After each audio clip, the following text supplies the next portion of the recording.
Amen. All right, we are continuing the sermon series called Missio Dei, just a fancy word that means mission of God. We're looking at what God's mission is in the world and how our mission kind of goes along with that, kind of where is God's heart in all of this. And I got to be honest with you today. So I wrote, first off, I wrote this sermon by myself. I didn't have my mediator, Mark Adrian, writing on it. The guy took a vacation this week. How rude, right? I write all my sermons with my best buddy. And so this one, if it seems a little unhinged, that's why. But there's a very famous verse. And I have always read it a certain way, and I want you guys to look at it with me just real quick here. It's Mark chapter 1, and this is the third verse, I think, or maybe it's the second and third. And it says, just as it says in Isaiah, I will send a messenger ahead of you who will prepare your way, a voice of one calling in the wilderness, prepare the way of the Lord. So I was thinking a certain way this week when I first did this, and I have to let you know, severe amounts of biblical study, because it is kind of my life, of studying the Bible and studying what's going on, has corrupted me in many ways. And I want to talk about that corruption today, all right? But here it is. So I've asked many of you after Tuesday, when I sat down and kind of pinned out the sermon here, I asked many of you because I had a hunch, because I've never really looked at this verse before.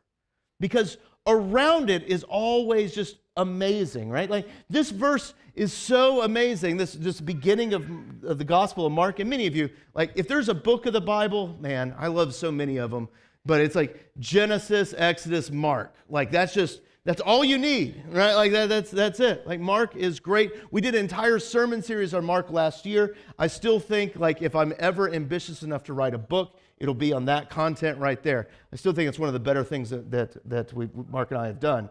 But what's amazing about Mark is this first verse here. This is the beginning of Mark's gospel. And this sentence, when we first look at it, we're like in the beginning, the beginning of the good news about Jesus, the Messiah, the Son of God. When we just look at it, we're like, that's nothing. There's nothing there. But this is loaded. This is absolutely loaded. And as soon as you let it be loaded, you won't be able to see anything else. Because it says, in the beginning. It didn't say in the beginning. It says the beginning. But you can kind of see where I'm going there, right? That sounds like something familiar, does it not? Sounds like Genesis, right? And because I'm a pastor and it's all about my narcissism up here, I get to show off whenever we talk about the first bit of Genesis there, because in Hebrew, that first line in Genesis is Bereshit bara Elohim va'et shamayim va'haaretz. That's all I know in Hebrew, right there. Like that. That's and it's right there. But it's in the beginning, God created the heavens and the earth. And it sounds like Mark, the gospel writer here, is tapping into that idea that when God was creating everything, he's moving in, like the new creation of Jesus is being burst forth. And you know what that new creation is? It is good news. It is not mediocre news. It's not news that you call good but is actually bad. Like it's like that's not what it is at all. Because we have a bad habit of that in the Christian church. We like to call whatever we call the gospel of Jesus Christ, we call it good news, but sometimes we mess with it a little bit, and we'll look at someone in the eyes and we're like, are you going to go to hell today? And we're like, this is good news that I'm telling you. And you're like, ooh, that doesn't seem good. Right? Like that's not good news. Like it's good news. It's good news like you eat a good meal. When you go to the barbecue restaurant and you look down at a full plate of pulled pork, you're like, that's as good news of great joy, right? Like it's good news like when you see like Denny Hamlin or Kyle Busch wins the NASCAR race, right? You guys don't even know who those people are. Speaking of hell,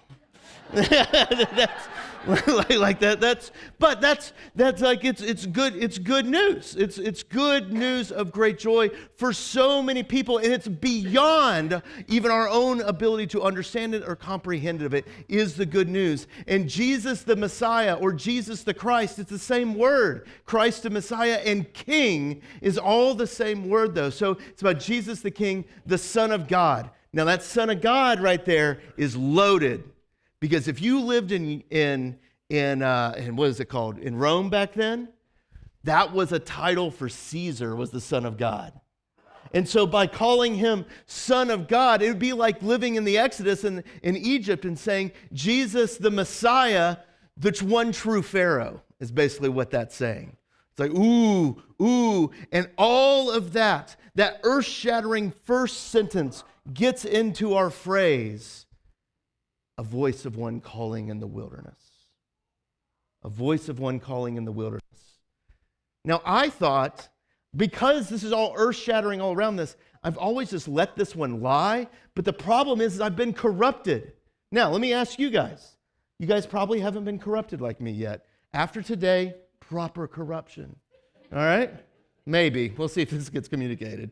You never know. I recorded the first service. It went pretty good. So, when you think of a voice calling in the wilderness, what do you think of? John the Baptist, right? John the Baptist. Like you think of John the Baptist, like you think of this guy, some white dude hanging out with half his chest hanging out, right?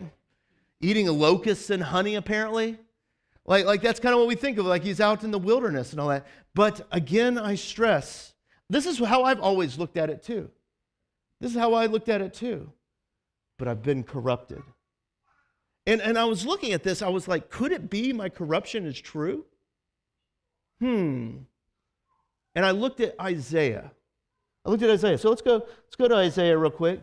This is the verse that's from Mark it's talking about, all the way back in Isaiah chapter 40, when Isaiah is talking to the people who are in basically slavery. They're in captivity again to Babylon. They're in there again, and he says to them, a voice calling in the wilderness, right? Prepare the way of the Lord. Make straight the desert highway for God. It's the same. It's like Mark is quoting that. But what's interesting about Mark is that it's meant as a encouragement. Do you tell? It's like everything is beginning. Like everything is beginning and it's encouraging.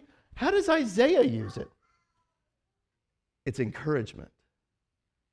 To these people who are stuck in the exile, to these people that are stuck in the midst of their struggle and in captivity, enslavement, to Babylon, he says, comfort my people. Listen to how comforting this is. Says your God, speak tenderly. Don't speak sharply, don't speak hastily, don't speak with anger, all those things. Speak tenderly, like when your 2-year-old falls and skins up his knee, right? Speak to, right, Heather? Yeah. Speak, yeah. Don't fall. No, it's like, it's going to be okay, baby. Speak tenderly to Jerusalem and proclaim to her that her hard service has been completed, that her sins have been paid for. This sounds like that beginning of Mark, does it not? That she has received from the Lord's hand double for her sins. And right after that, listen to that voice of the one calling from the wilderness. I don't think it's John the Baptist. I think John the Baptist is just from the wilderness. He is a voice coming from the wilderness. But I've also been in the wilderness. And I've talked to a lot of you, and you have spent time in the wilderness too. And many of you have a voice in the wilderness.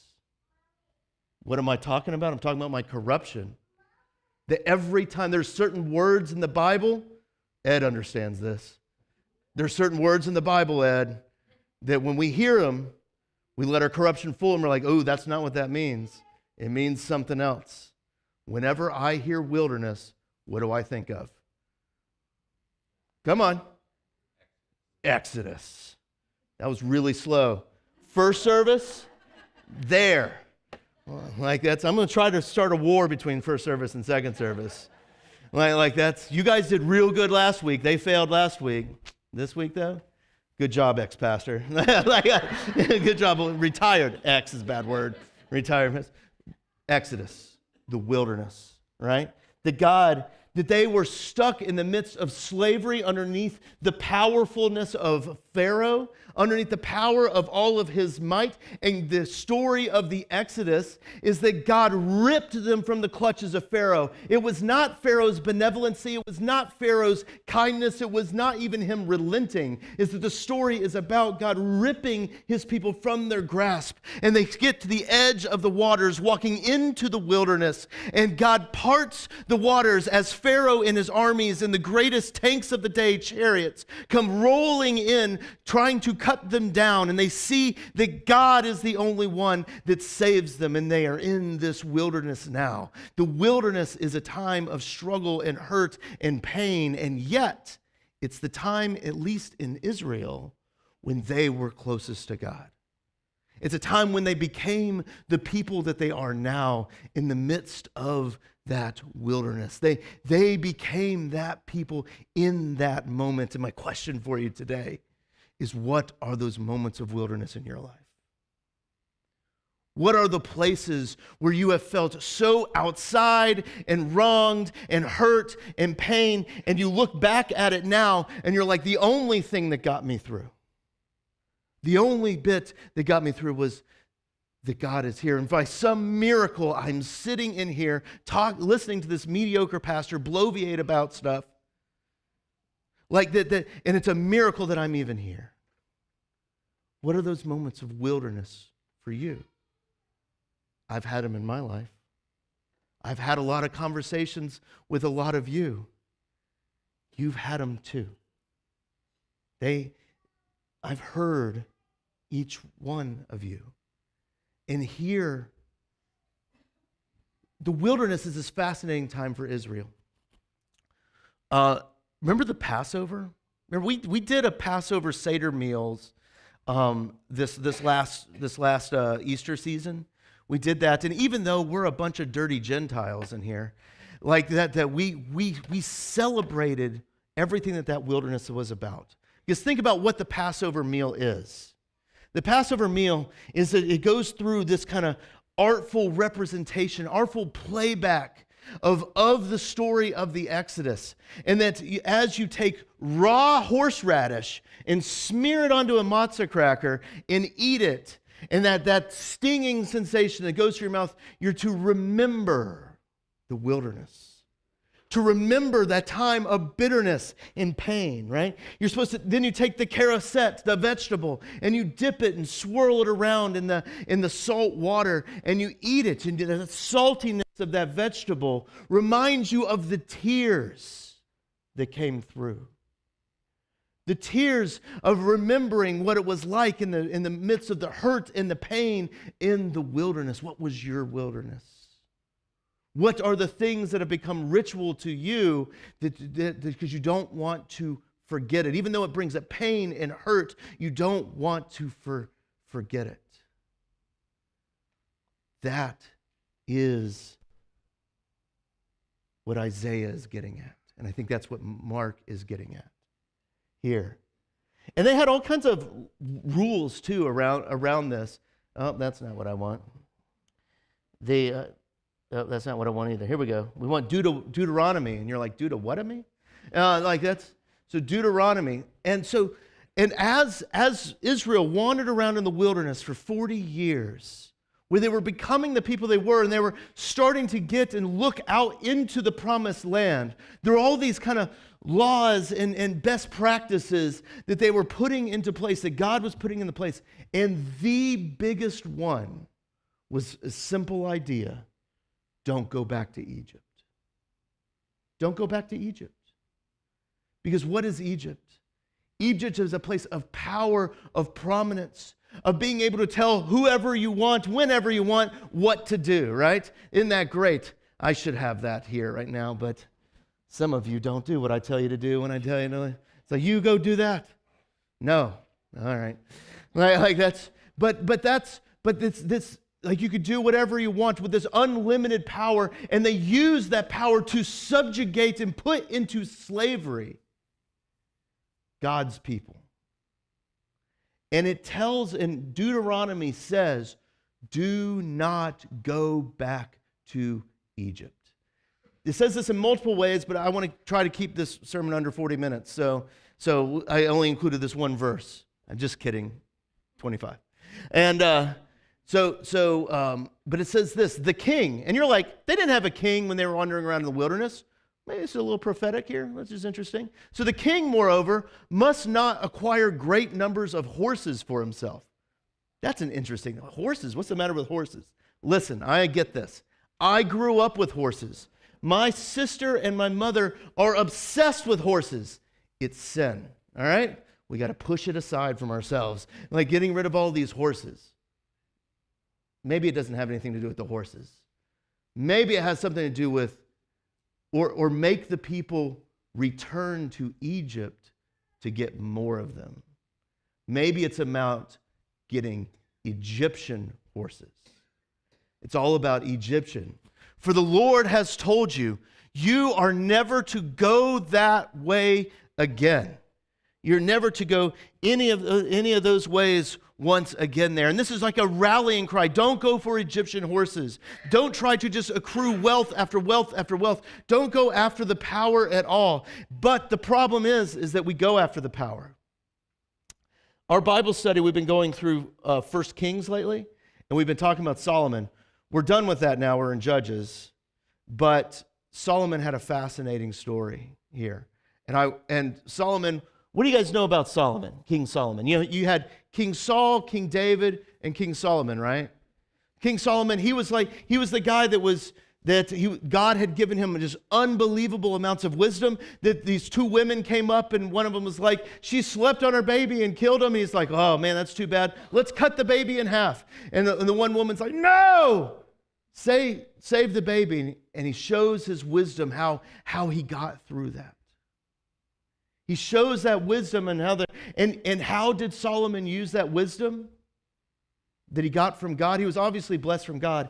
He just accrued more and more and more and more and more to the point where it said that silver was as common as stones on the ground.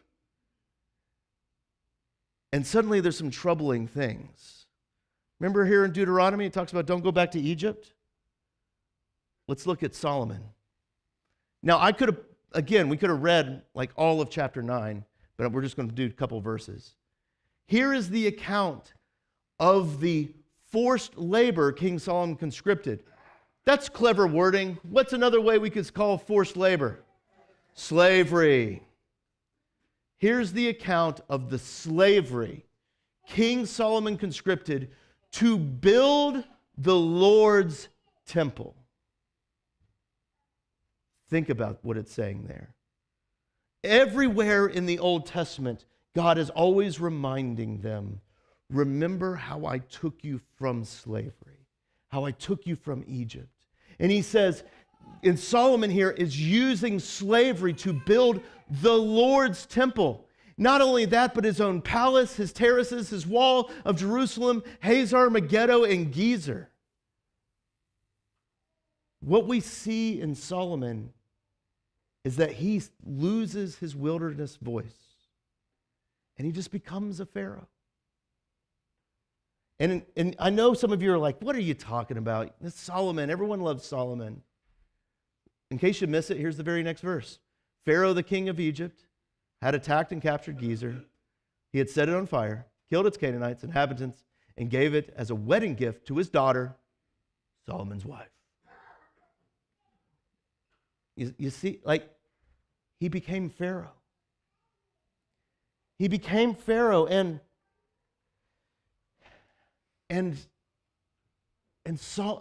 the people in exile,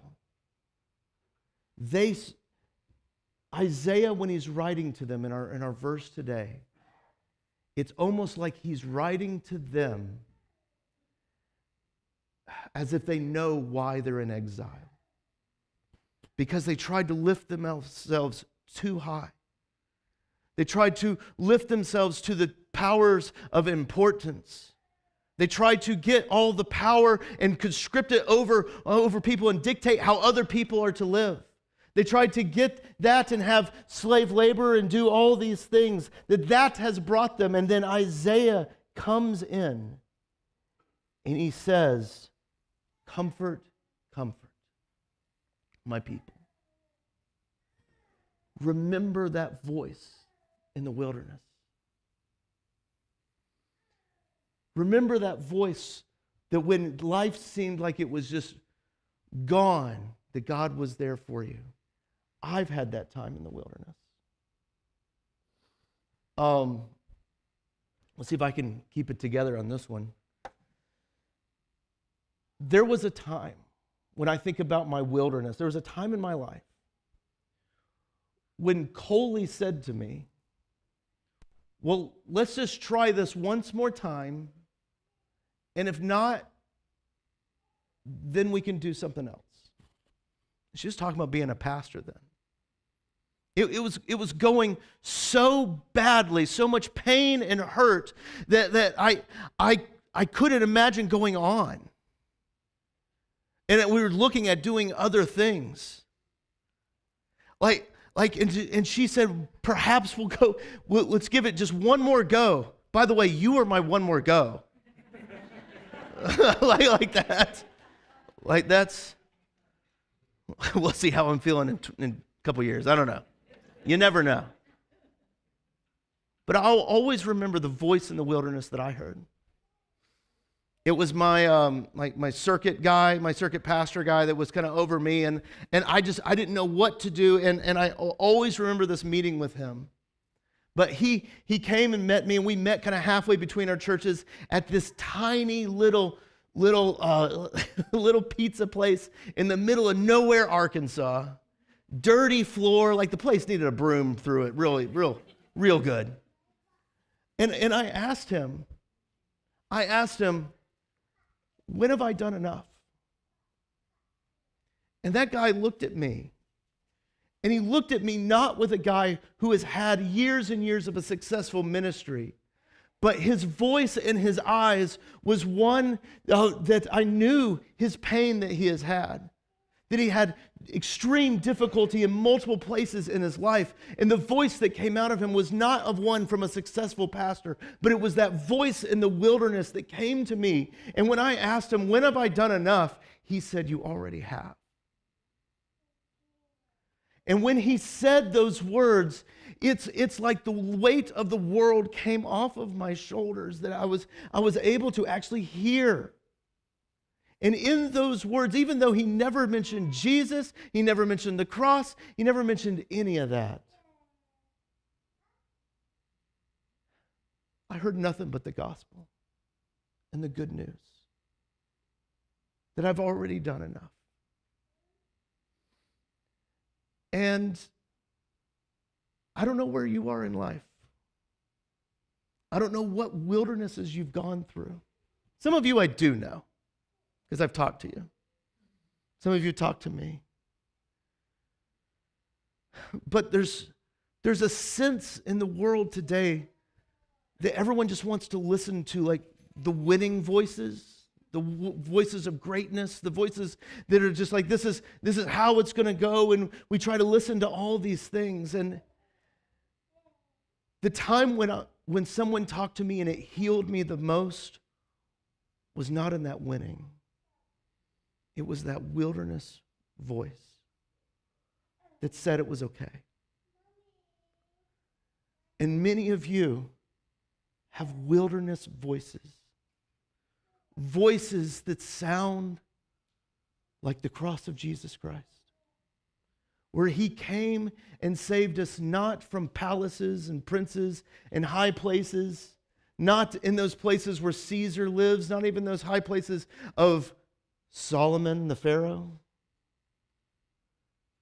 but in places where you've gotten that wilderness voice that you can speak love and tenderness, comfort to people that need to hear it.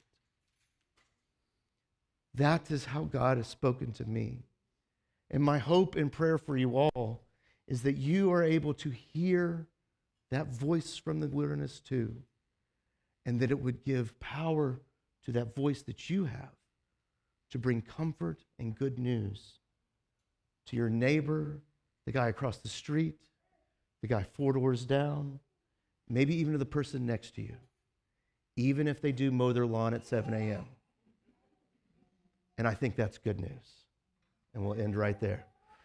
Jesus, we thank you that you love us and you're with us. Lord, guide us in all your ways.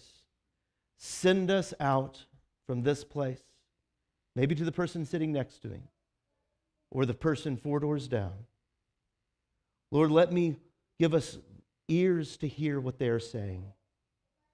And give us, Lord, confidence in that wilderness voice that we can speak comfort, and good news to their situation. Thank you, Jesus. Amen.